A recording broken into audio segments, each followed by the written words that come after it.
Hello دوستو، آج آئیے تاریخ کی سب سے متنازع شخصیات میں سے ایک نپولین بوناپارٹ کی دلچسپ زندگی کے بارے میں جائزہ لیتے ہیں۔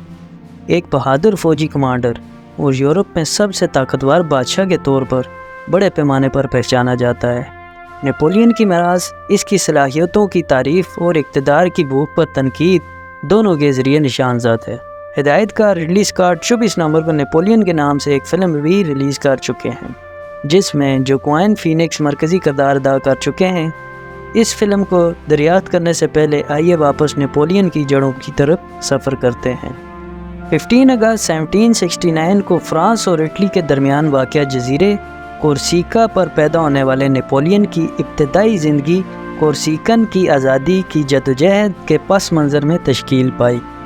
کورسیکا ایک بار جمہوریہ جنوا کے تحت بدامنی کا سامنا کرنا پڑا، کیونکہ کورسیکن آزادی کے جنگجو پاسکویل پاولی کی قیادت میں جنوا کی حکمرانی کے خلاف مزاحمت کرتے تھے۔ تاہم 1768 میں جنگ اور مالی بوجھ کے درمیان جنوا نے فرانس کو کورسیکا فروخت کرنے کا فیصلہ کیا۔ 1769 میں پونٹے نو کی جنگ میں فرانسیسی فوج کے فتح نے کورسیکا پر فرانس کے دعوے کو مستحکم قرار دیا، جس سے نپولین کی زندگی کا آغاز اس علاقے میں ہوا جو اب فرانسیسی حکمرانی کے تخت ہیں۔ نپولین کے والد کارلو ابتدائی طور پر کورسیکن آزادی کے حامی تھے۔ پاولی کے ملک سے فرار ہونے کے بعد فرانسیسی شاہی خاندان سے بیعت ہو گئے۔ اس تبدیلی نے نپولین اور اس کے والد کے درمیان تناؤ پیدا کیا۔ ان خاندانی حرکیات کے باوجود نپولین اور اس کے بھائی جوزف نے اسکالرشپ حاصل کی، جس سے نپولین فرانسیسی ملٹری کالج میں داخلہ لے سکے۔ کالج میں فرانسیسی اشرافیہ کے درمیان الگ تھلگ نپولین کورسیکن کی آزادی کے اپنے خواب کی وجہ سے کتابوں میں سکون پایا، خاص طور پر روشن خیال فلسفی ساں جیک روسو کی کتابوں میں۔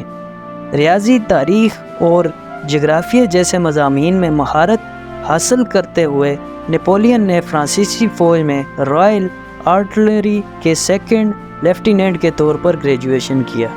جیسا کہ 1789 میں فرانسیسی انقلاب کا آغاز ہوا، کورسیکا فرانسیسی قومی اسمبلی کے دائرہ اختیار میں آ گیا، جس کے نتیجے میں پاولی کی واپسی ہوئی۔ تاہم کشیدگی پیدا ہوئی اور 1793 میں پاولی نے اعلان کیا کہ غدار خاندان بشمول نپولین کے کورسیکا میں نہیں رہ سکتے۔ اس نے نپولین اور اس کے خاندان کو فرانس منتقل کرنے پر مجبور کیا۔ انقلابی جوش و خروش کے درمیان نپولین کی جیکوبن حکومت کے لیے حمایت اور ٹولن کے محاصرے کے دوران اس کی فوجی کامیابیوں نے اہم شخصیات کی توجہ اپنی جانب مبذول کرائی، جس سے وہ قومی توجہ کی روشنی میں آ گئے۔ 1799 تک نپولین نے بغاوت کا منصوبہ بنایا، جس نے خود کو فرانس کا پہلا قونصل بنا لیا۔ اقتدار کی بھوک کے باوجود نپولین نے کئی اہم اصلاحات نافذ کیں، جن میں نپولین کوڈ، قانون کے تحت مساوات، اسکالرزم اور تعلیم اور بنیادی ڈھانچے میں ترقی شامل ہے۔ تاہم اس کے عزائم پورے یورپ میں جنگوں کا باعث بنے۔